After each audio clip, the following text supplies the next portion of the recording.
This is Ken Smith reminding you it happened today, February 25th. The Pope, Pius V, excommunicates Queen Elizabeth I of England for heresy and persecution of English Catholics during her reign. 1570. It was on this day that the first performing monkey was shown in America, New York City. Price of admission, 1 cent. And you got to see Manny the monkey. He played a musical instrument, rode a goat while wearing a clown costume and hitting people with a bladder tied to a stick while smoking cigarettes given to him by the crowd. That happened on this day, 1751.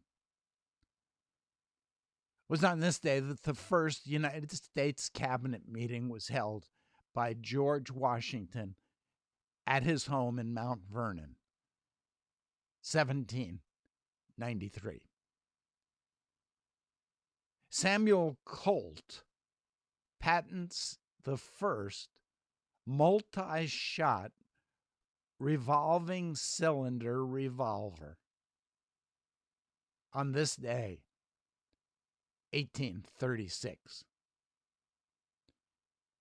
Showman P.T. Barnum exhibits an African-American slave named Joyce Heath, who claims that she is 161 years old and was the nursemaid to George Washington. 1836.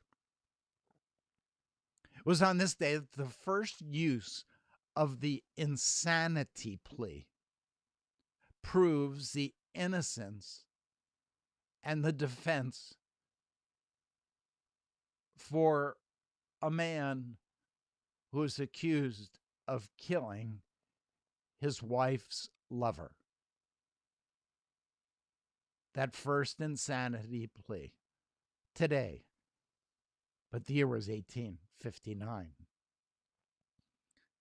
Hiram Revels is sworn in as the first African American member of Congress. He's a Republican from Mississippi.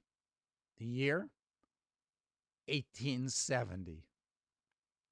5 years after the end of the American Civil War. It was on this day that a law was passed for Washington, D.C. The law still is in effect. No fence, barrier, or obstruction made of or in part what is commonly called barbed wire shall be erected, constructed, or maintained along the line of any street, avenue, alley, road, or public walkway, or public or private parking within the fire limits of the District of Columbia. There's barbed wire surrounding the national capital. But that law was passed in 1885. And so there's good news and bad news, confusing news. Behind it all is the good news that this is the day the Lord has made. We will rejoice and be glad in it. This is Ken Smith reminding you it happened today, February 25th.